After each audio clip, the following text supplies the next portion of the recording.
things we want to tear into. How are you doing this week? I'm doing very well. Great to see you. Great to see you too. Let's begin with the Blue Economy Conference. Hopefully I can, yes, there we go. So, we've seen a lot of pledges coming through when it comes to the conference. We've seen Sweden pledge $33.3 million to the World Bank Fund. We've seen the first sovereign blue bond at $15 million, encompassing a lot of things. We've seen other countries as well make their pledges. And how have you seen this particular conference impact Kenya's blue economy aspirations? I think it's a great opportunity because we always talk about the land economy. Very few people talk about the water, the marine economy.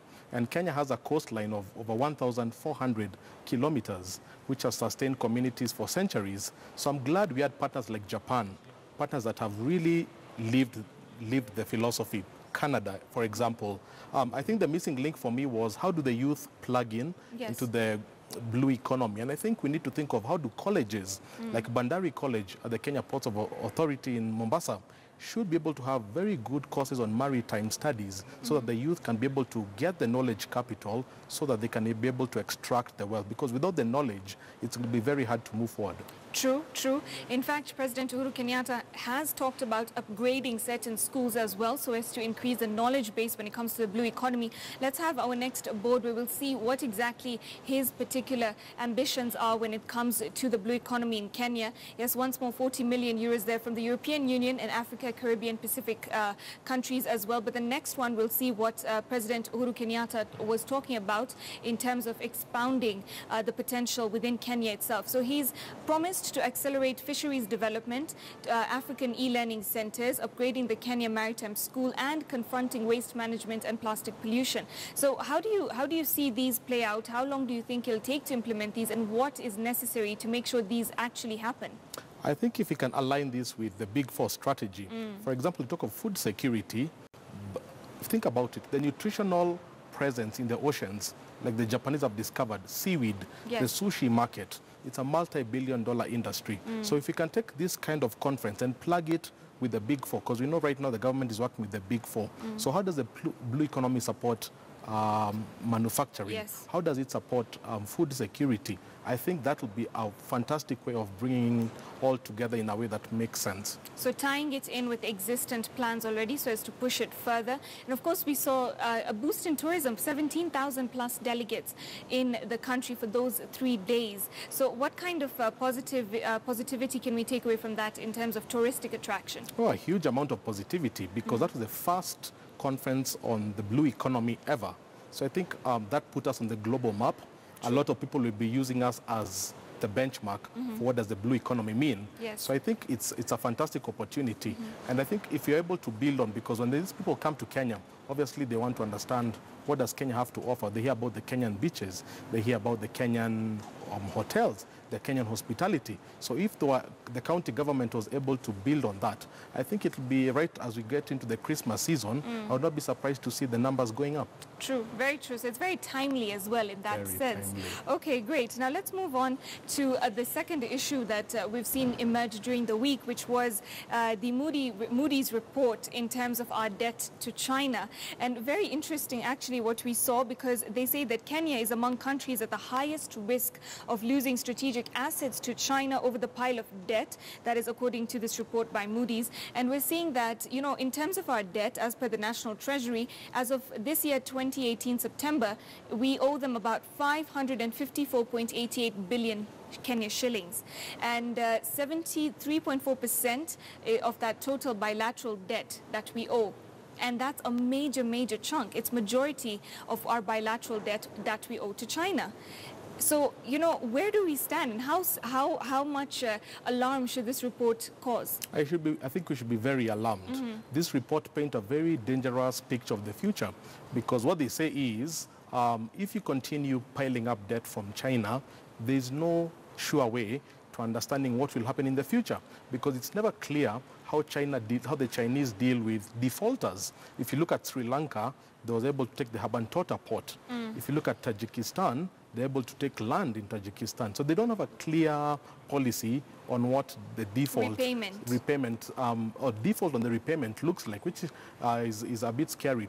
The second thing they pointed to the report is the Chinese do not come with, the Chinese loans do not come with any recommendations on governance, on democratic principles, which is different from loans from the World Bank or the EU. So it's really dependent on the leadership at that time to use it in a way that's unsupervised, which can also be very dangerous.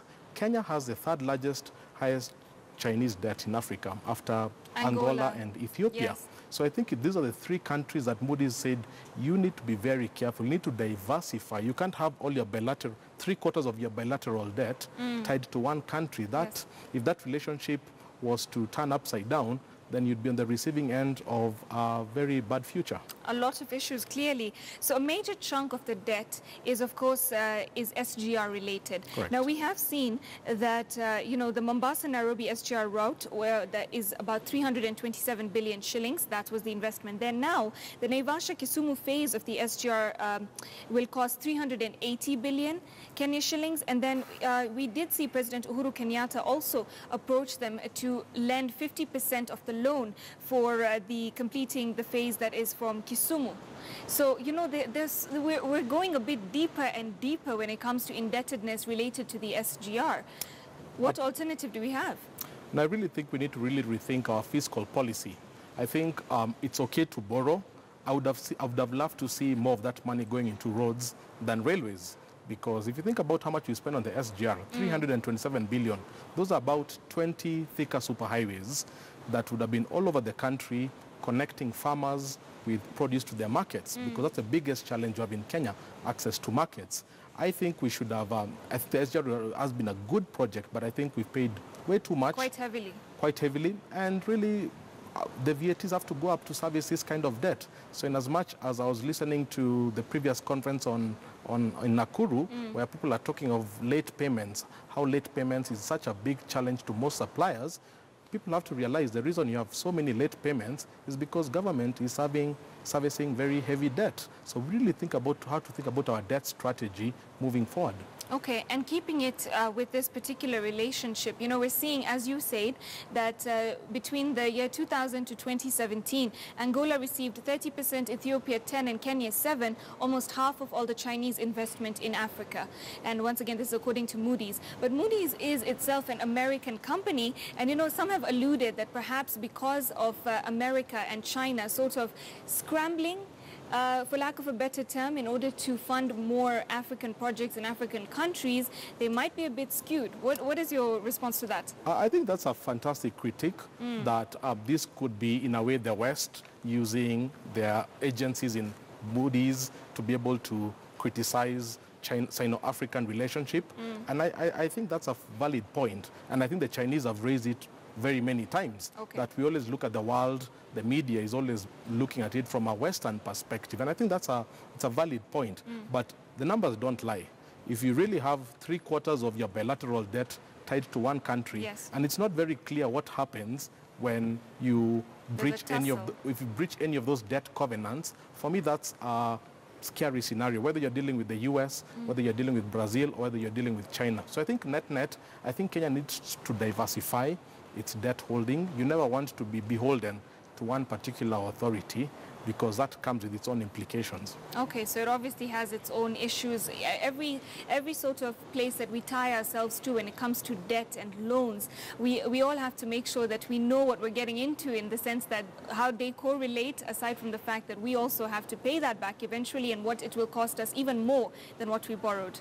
Absolutely, because you don't want to be in a situation where one of your pots is being taken up, or very unfortunate, that would one be. of your counties is taken Very up. Much. Exactly. So I think it's very clear that also that Kenyan citizens have access to this kind of contracts. I don't know why they don't publish them on their websites, so that the ordinary citizen can understand what are the payment terms, People talk about the SGR, but where in terms of how much are we supposed to pay, what is the percentage, and what happens in the event that maybe you are not able to raise that kind of amount. So I think that kind of transparency needs to really be very clear moving forward. All right. Thank you so much, Ken, for joining us once again this week on This Week in Perspective. Always a pleasure.